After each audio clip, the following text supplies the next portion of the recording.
1962 সালের এপ্রিল মাস, হাইতির একটি ছোট গ্রাম। ক্লেয়ারভিয়াস নার্সিস নামে এক ব্যক্তি হঠাৎ অসুস্থ হয়ে হাসপাতালে ভর্তি হন। কয়েকদিনের মধ্যেই ডাক্তাররা তাকে মৃত ঘোষণা করে। পরিবার শোকাহত, তাকে কবর দেওয়া হয়। 18 বছর পর একজন মানুষ গ্রামে ফিরে আসে। সে দাবি করে সেই ক্লেয়ারভিয়াস নার্সিস। সে বলে, আমি বেঁচে ছিলাম, কিন্তু আমার নিজের ইচ্ছা ছিল না। তার দাবি, কবর থেকে তাকে তুলে নিয়ে যাওয়া হয়েছিল, আর বছরের পর বছর তাকে দাসের মতো কাজ করানো হয়েছিল। এখন প্রশ্ন হলো, তাকে কে নিয়ন্ত্রণ করছিল? আর যদি আমি বলি, এই জম্বি গল্প শুধু হাইতির নয়, আমাদের সমাজেও আছে। জম্বি কি সত্যিই মৃত মানুষ, নাকি আমরা শব্দটার ভুল অর্থ ব্যবহার করি? হাইতিতে জম্বি মানে হলিউডের দানব নয়, এটা যুক্ত একটি ধর্মীয় ও সাংস্কৃতিক বিশ্বাসের সঙ্গে, হাইতিয়ান ভুডু। এই বিশ্বাসে বকর নামে পরিচিত কিছু সাধক বা পুরোহিতের কথা বলা হয়। লোকবিশ্বাস অনুযায়ী তারা বিশেষ আচার অনুষ্ঠান এবং কখনো বিষের মাধ্যমে মানুষকে মৃতের মতো অবস্থায় নিয়ে যেতে পারে। কিছু গবেষক ধারণা দিয়েছেন, নির্দিষ্ট নিউরোটক্সিন যেমন টেট্রোডোটক্সিন মানুষকে এমন অবস্থায় নিতে পারে যেখানে তাকে মৃত মনে হয়। কিন্তু প্রশ্ন হলো, শুধু বিষ দিয়ে কি একজন মানুষকে বছরের পর বছর নিয়ন্ত্রণ করা সম্ভব? না, সেখানেই শুরু হয় আসল গল্প। জম্বি হয়তো মৃত মানুষ নয়, জম্বি হতে পারে একজন জীবিত মানুষ যে নিজের সিদ্ধান্ত নেওয়ার ক্ষমতা হারিয়ে ফেলেছে। কিছু কাল্ট বা নিয়ন্ত্রণমূলক গোষ্ঠী ঠিক এভাবেই কাজ করে। প্রথমে তোমাকে পরিবার ও বন্ধুদের থেকে দূরে সরিয়ে দেওয়া হয়।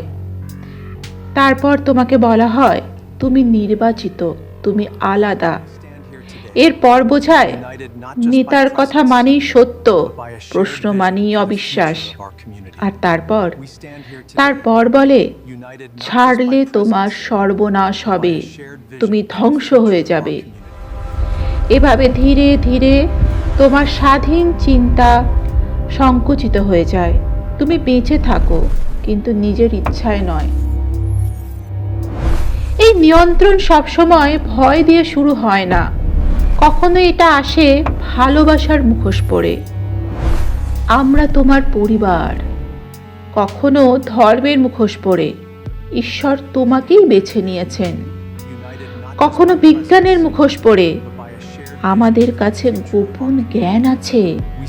কখনো আবার উন্নতির মুখোশ পরে, তুমি শুধু সাফল্যের জন্যই জন্মেছ।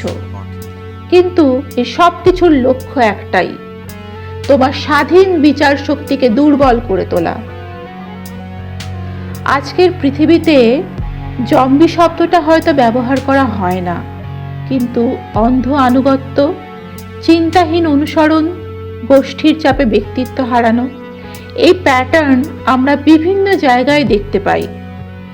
মানুষ ভাবে সে স্বাধীন, কিন্তু তার সিদ্ধান্ত কি সত্যিই তার নিজের, নাকি সে শুধু শিখে নেওয়া ভয় আর অনুমোদনের প্রতিক্রিয়া দিচ্ছে? কিন্তু সে আসলে অনুমোদনের অপেক্ষায়। ক্লেয়ারভিয়াস নার্সিসের ঘটনাটি আন্তর্জাতিকভাবে আলোচিত হয় কানাডিয়ান নৃতত্ত্ববিদ ওয়েড ডেভিসের গবেষণার মাধ্যমে। তিনি হাইতিতে গিয়ে এই ঘটনার সাংস্কৃতিক ও রাসায়নিক দিক নিয়ে গবেষণা করেন এবং তার বই দ্য সার্পেন্ট অ্যান্ড দ্য রেইনবোতে বিষয়টি তুলে ধরেন।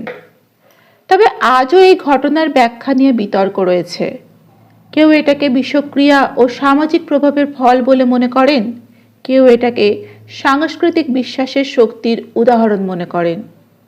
কিন্তু একটা বিষয় স্পষ্ট, জম্বি ধারণা শুধু অলৌকিক গল্প নয়, এটা ক্ষমতা, বিশ্বাস এবং নিয়ন্ত্রণের গল্প। হাইতির সেই মানুষটি বলেছিল সে বেঁচে ছিল, কিন্তু তার নিজের ইচ্ছা ছিল না।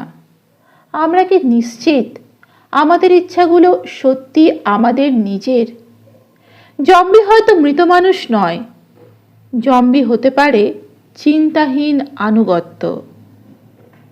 আপনি কি কখনো এমন কোনো গোষ্ঠীর অংশ হয়েছেন যেখানে আপনাকে প্রশ্ন করতে নিরুৎসাহিত করা হয়? যদি এই বিশ্লেষণ ভালো লাগে তাহলে সাবস্ক্রাইব করুন। এই সিরিজে আমরা আরও কিছু বাস্তব ঘটনা ও মনস্তাত্ত্বিক বিশ্লেষণ নিয়ে আসব। নমস্কার বন্ধুরা।